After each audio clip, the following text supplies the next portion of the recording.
নমস্কার বন্ধুরা, প্রথমে আমার কৃষ্ণপ্রেরণা ইউটিউব চ্যানেলে আসা সকল দর্শকদের স্বাগত জানাই। মা শারদার একটি অমূল্য বাণীকে কেন্দ্র করে আজকের এই ভিডিওটি সবাইকে মন দিয়ে দেখতে অনুরোধ করছি। বন্ধুরা, জীবনে প্রতিষ্ঠিত হওয়ার রাস্তাটা খুবই কঠিন।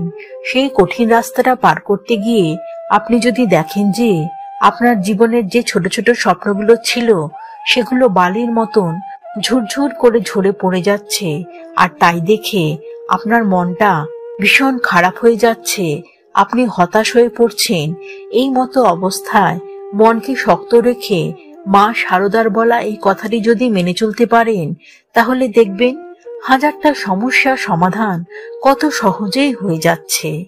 আর আজকে মা শারদার বলা এই বাণীটি কিভাবে একজন তরুণীর ভাগ্যের আকাশের কালো মেঘকে সরিয়ে দিতে পেরেছিল, সেই ঘটনার কথাই বলতে চলেছি।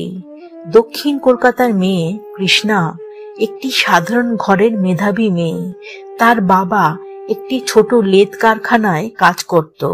কৃষ্ণা যখন স্কুলের গণ্ডি ছাড়িয়ে সবেমাত্র কলেজে ভর্তি হওয়ার মুখে, ঠিক তখনই তার বাবার গুরুতর অসুস্থতার কারণে তিনি কাজ থেকে বসে যান। তখন কৃষ্ণার কাঁধে সংসারের বেশ কিছুটা দায়ভার এসে পড়ে, যার ফলে কৃষ্ণা বুঝতে পারে তার স্বপ্নগুলো পূরণ হওয়ার আপাতত কোনো পথ নেই। কৃষ্ণা তার বাবার চিকিৎসার খরচ জোগাড় করার জন্য কয়েকটি প্রাইভেট টিউশনি জোগাড় করে নেয়। এই কাজে সে রোজ এক জায়গা থেকে অন্য জায়গা ছুটে বেড়াতে লাগলো। ঘন্টার পর ঘন্টা ধরে ছাত্র পড়াতে লাগলো, যাতে তার বাবার চিকিৎসায় কোনো অসুবিধা না হয়। কৃষ্ণার এই নিরলস পরিশ্রমের ফলে তার ছাত্ররা কিন্তু পড়াশোনায় যথেষ্ট উন্নতি করেছিল এবং তার নাম চারিদিকে বেশ ছড়িয়ে যায়। বহু ছাত্রছাত্রীর বাবা মা কৃষ্ণার কাছে তাদের সন্তানকে টিউশন পড়ানোর জন্য ভর্তি করে দেয়।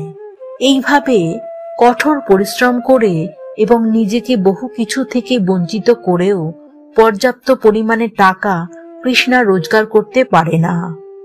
এইভাবে একদিন ছাত্র পড়িয়ে কৃষ্ণা যখন ক্লান্ত হয়ে বাড়ি ফিরে হাত মুখ ধুয়ে একটু বিশ্রাম নিচ্ছিল, তখন তার মা তার পাশে বসে মাথায় হাত বোলাতে বোলাতে একটি বই তার দিকে এগিয়ে দেয়। কৃষ্ণা মায়ের দিকে জিজ্ঞাসু দৃষ্টিতে তাকালে মা বলেন, এটা মা শারদার বাণীর বই। মা বইটি কৃষ্ণাকে পড়তে বলেন। কৃষ্ণা বইটি পড়তে থাকে। পড়তে পড়তে এক জায়গায় সে দেখে একটি কথা লেখা আছে, যেটা পড়ে তার মন জাগ্রত হয়ে ওঠে। এরপর থেকে যখনই তার মন খারাপ হতো, তখন সেই কথাটি সে মনে করত, যার ফলে তার মনে এক প্রকার শক্তি জেগে উঠতে থাকে।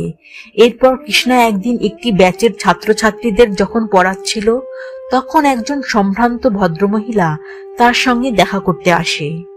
উনি কৃষ্ণার পড়ানোর দক্ষতার কথা অনেকের কাছে শুনে তার সঙ্গে দেখা করতে আসেন।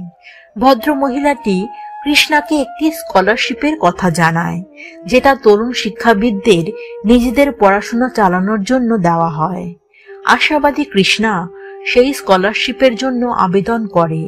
কিছুদিন পরে সেই স্কলারশিপের আবেদন মঞ্জুর হওয়ার চিঠি কৃষ্ণার কাছে আসে। সেই বৃত্তিটা পাওয়ার ফলে কৃষ্ণার পড়াশোনার কাজে সাহায্য তো করলই, তার সঙ্গে তার আর্থিক সমস্যাও বেশ কিছুটা কমিয়ে দিল। নতুন উৎসাহে কৃষ্ণা একটি ইভিনিং কলেজে ভর্তি হয়। এরপর দিনে টিউশন আর সন্ধ্যায় কলেজ, এই দুটোকেই সে সুন্দরভাবে ম্যানেজ করে তার লক্ষ্যের দিকে এগিয়ে যেতে লাগলো। পুরো ব্যাপারটা কৃষ্ণার কাছে একটা চ্যালেঞ্জের মতন এসে দাঁড়ায়, কিন্তু কৃষ্ণা তার সংকল্পে দৃঢ় ছিল, যার ফল সে অচিরেই লাভ করল। সেই সসম্মানে তার পড়াশোনার ধাপগুলিকে পেরিয়ে যেতে লাগলো। এরপর কৃষ্ণা তার ছাত্র পড়ানোর বিষয়ে আধুনিক প্রযুক্তিকে ব্যবহার করে ইউটিউবে একটি পড়ানোর চ্যানেল খুলে ফেলেছিল। তার সুন্দর পড়ানোর টেকনিকের ফলে অনলাইন চ্যানেলটি ভীষণ জনপ্রিয়তা লাভ করল, যার জন্য তার আর্থিক অবস্থা অনেক শুধরে গেল।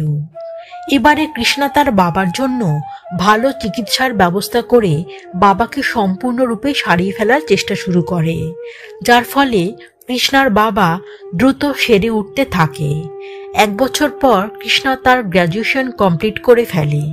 এখন কৃষ্ণার পরিবার তাদের দুরবস্থা কাটিয়ে উঠে সচ্ছলভাবে জীবনযাপন করছে। এবারে মা শারদার বলা সেই কথাটি শুনুন, যেটা কৃষ্ণাকে তার হতাশা কাটিয়ে মনে জোর আনতে সাহায্য করেছিল। বন্ধুরা, শারদা মায়ের সেই কথাটি হলো, কেন ওই যেটুকু পেয়েছ তাই ধরে থাকো না কেন? মনে ভাববে আর কেউ না থাক, আমার একজন মা আছে। ঠাকুর বলে গেছেন এখানকার সকলকে তিনি শেষ দিনে দেখা দেবেই, দেখা দিয়ে সঙ্গে নিয়ে যাবেন। তাই বন্ধুরা, সবসময় মনে রাখবেন, আমার ঈশ্বর তো সবসময় আমার সাথেই আছেন। তিনি কখনো আমার সঙ্গে কিছু খারাপ হতে দেবেন না। শুধু তার উপরে ভরসা রেখে নিজের কাজটা নিষ্ঠার সঙ্গে করে যাবেন। বন্ধুরা, ভিডিওটি ভালো লাগলে একটি লাইক অবশ্যই করবেন, আর কমেন্টে গিয়ে লিখবেন জয় মা শারদা ও জয় ঠাকুর রামকৃষ্ণ। আর ভিডিওটা বন্ধু ও পরিচিতদের কাছে শেয়ার করতে ভুলবেন না যেন। আর চ্যানেলের নতুন দর্শকদের কাছে আমার একান্ত অনুরোধ, চ্যানেলটিকে অবশ্যই সাবস্ক্রাইব করবেন। জয় ঠাকুর রামকৃষ্ণ, জয় মা শারদা, প্রণাম।